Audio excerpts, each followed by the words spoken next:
শনিবার রাতে বহরমপুর টাউন যুব তৃণমূল কংগ্রেসের সভাপতি পাপাই ঘোষ, যার সহধর্মিণী কিন্তু মনীন্দ্রনগর গ্রাম পঞ্চায়েতের তৃণমূলের যে বোর্ড, সেই বোর্ডের যিনি প্রধান, তার গাড়ি লক্ষ্য করে গুলি চালানোর ঘটনা কিন্তু নিয়ে উদ্বেগ প্রকাশ করেছেন এবং পাশাপাশি অভিযোগ করেছেন কংগ্রেসে আশ্রিত দুষ্কৃতীদের বিরুদ্ধে। এবং পুরের যিনি পৌরসভার চেয়ারম্যান তথা বহরমপুর বিধানসভার যিনি তৃণমূল কংগ্রেসের চেয়ারম্যান নাড়ুগোপাল মুখার্জি বলেছেন যে তার নেতৃত্বে যে টিম কাজ করেছে, যে বহরমপুর পৌরসভা জনগণের রায় নির্বাচিত হয়েছে, আর সেই বহরমপুরের মুখ হয়ে উঠেছেন বহরমপুর পুরসভার চেয়ারম্যান নাড়ুগোপাল মুখার্জি এবং তার যে টিম, তার মধ্যে দুজন দক্ষ সংগঠক যারা গোটা এলাকায় বহরমপুর শহর জুড়ে তৃণমূলের রাজনৈতিক কর্মসূচিগুলোকে ধারাবাহিকভাবে রূপায়ণ করে চলেছেন।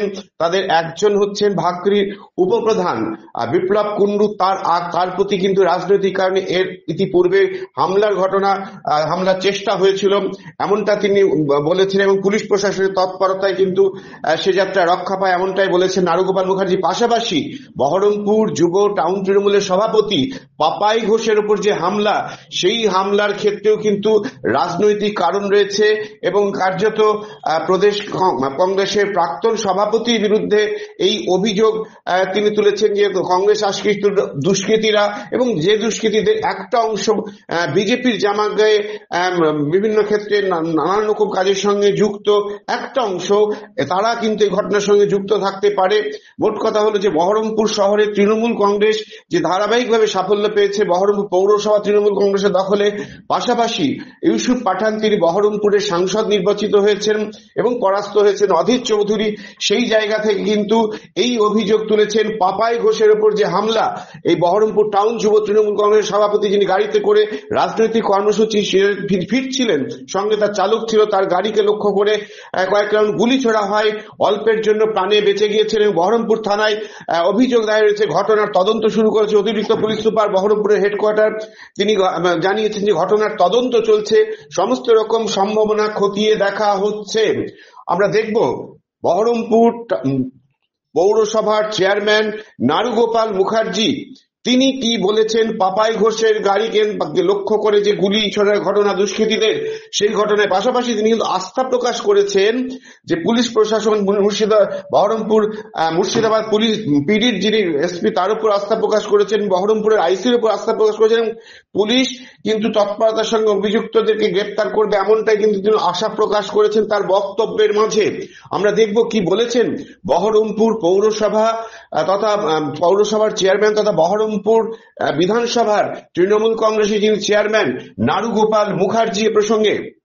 দেখুন, এই বিষয়টি আমার কাছে অস্বাভাবিক কিছু না, এটা স্বাভাবিক। কারণ এই কারণে বহরমপুরে তৃণমূল কংগ্রেস করতে গিয়ে একাধিকবার আমরা আক্রমণের শিকার হয়েছি এবং মূলত আমরা মমতা বন্দ্যোপাধ্যায় এবং উৎসব বন্দ্যোপাধ্যায়ের একটার পর একটা পলিটিক্যাল এজেন্ডার পরিপ্রেক্ষিতে কাজ করে চলেছি এবং যার ফলে ধারাবাহিকভাবে 21 সাল থেকে আরম্ভ করে আমাদের ভোট ব্যাংক বেড়েছে, আমাদের মিউনিসিপ্যালিটি পেয়েছি, আমাদের ইউসুফ পাঠান যিনি এমপি আছে তারও এই এলাকায় তিনি এমপি হয়েছেন, সেখানেও কিন্তু আমাদের এই বহরমপুর শহর তৃণমূল কংগ্রেসের একটা বড় রোল ছিল।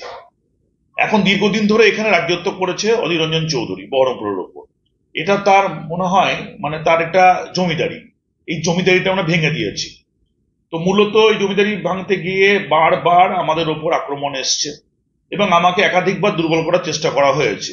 মূলত আমার যারা ফোর ফ্রন্টের যারা সংগঠন করে, একজন পাপাই ঘোষ যিনি হচ্ছে যুব তৃণমূল সভাপতি, যার বউ পঞ্চায়েতের প্রধান আপনার মনীন্দ্রনগর অঞ্চলে, এবং আর একজন আমাদের বিপ্লব কুন্ডু যে উপপ্রধান ভাকরি 1 অঞ্চলে। এই দুজনের ওপর বারবার আমাদের দুজন সলিড সংগঠক তাদের ওপর একাধিকবার হামলা করার চেষ্টা চলেছে। এবার লোকসভা ভোটের আগের দিন কংগ্রেসের তরফ থেকে, কংগ্রেসের যারা মার্ডার সিন্ডিকেট চালাতো, খুনে বাহিনী যারা ভোটে এখন টিকিট পেয়েছে, কংগ্রেস তাদেরকে দিয়ে বিপ্লব কুন্ডুর উপর হামলা করার চেষ্টা করেছিল। আমরা পুলিশি তৎপরতায় সেই যাত্রায় রক্ষা পাই। পাপায়ের ওপরও দীর্ঘদিন ধরে টার্গেট ছিল। ওই এলাকায় সমাজ বিরোধীদের কংগ্রেসের একবারে ভরপুর একটা পটভূমি, সেখানে বারবার পাপাই ঘোষকে উপর আক্রমণ করেছিল এবং এবার গতকাল রাত্রি 11টার সময় পাপাই ঘোষ আমাকে পুরো ভিডিও এবং ফোন কল বলে আমি পুলিশকে জানাই, পুলিশ তদন্ত করছে, 3টে গুলি মারে গাড়ির মধ্যে এবং কোনো ক্রমে প্রাণে বেঁচে যায়। তো ঘটনা একটা জায়গায় যে আমরা অনেক লড়াই করে এই জায়গায় তৃণমূল কংগ্রেসকে এই জায়গায় প্রতিষ্ঠা করেছি, তো আমাদেরকে ভয়ভীত করা যাবে না, 1 নম্বর।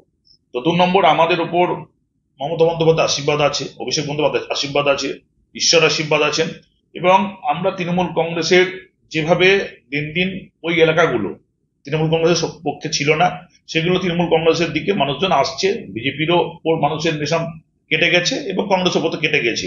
এখন বিজেপি আলাদা কিছু নয়, যারা কংগ্রেসের ক্রিমিনাল ছিল তারা বিজেপিতে কনভার্ট করে তারা এখানে তৃণমূল যারা যারা আমরা করি, মূলত আমার যে এখানকার সলিড অর্গানাইজেশন আছে তাদের ওপর একাধিকবার যারা আমার খুব কোর টিমের মানুষজন বা যারা সংগঠনে সবসময় জড়িয়ে থাকে, যারা বিভিন্ন রকম মানে আমাদের প্রতিদ্বন্দ্বী দলের পেশি শক্তিকে যারা সবসময় পরাস্ত করে এসছে, তাদের ওপর আক্রমণটা শানাচ্ছে। উদ্দেশ্য একটাই, দেখুন অদিত চৌধুরী হেরে গেছে, হেরে গিয়েও কিন্তু আপনার ওর যে খুনের রাজনীতি বা ওর যে অ্যাকচুয়ালি রাজনীতির লোকজন তোর সঙ্গে বেশি নেই, ওর সঙ্গে প্রচুর খুন করিয়েছে কিছু লোকজন আছে যারা খুনের উপর ভিত্তি করে বড় বড় নেতা হয়েছিল বা খুনের উপর ভিত্তি করে জমি জায়গা পয়সা ইত্যাদি ইত্যাদি রোজগার করতো, সে ভাগটা অদিত চৌধুরী পেত। তো ঘটনা হচ্ছে সে অঞ্চলগুলো আমরা আমাদের শক্তিশালী টিম নিয়ে আমরা ওইসব করতে দিচ্ছি না, ওই রাহাজানি ওই বদমাইশি আমরা করতে দিচ্ছি না, যার ফলে তাদেরই কিছু লোক বিজেপির সঙ্গে মিশেছে। বিজেপির স্থানীয় সংগঠন যারা পুরনো বিজেপি করত বা যারা রেগুলার বিজেপি করে, তারা খুনের রাজনীতির সঙ্গে জড়িয়ে থাকবে বলে আমার মনে হয় না। কিন্তু কিছু খুনে আপনার অদিত চৌধুরী খুনি কিছু বিজেপির সঙ্গে ঢুকেছে, বিজেপি টাইটেলকে ইউজ করে বিজেপির লোককে কিছুটা মোটিভেটেড করে এরকম ভাবে ষড়যন্ত্র করছে। তৃণমূলের যারা শক্তিশালী যারা সংগঠক আছে তাদেরকে প্রাণে মেরে ফেরার এ বিষয়ে আমরা কালকে আমি আইসি সাহেবকে বলেছি, পুলিশ যথেষ্ট তৎপর।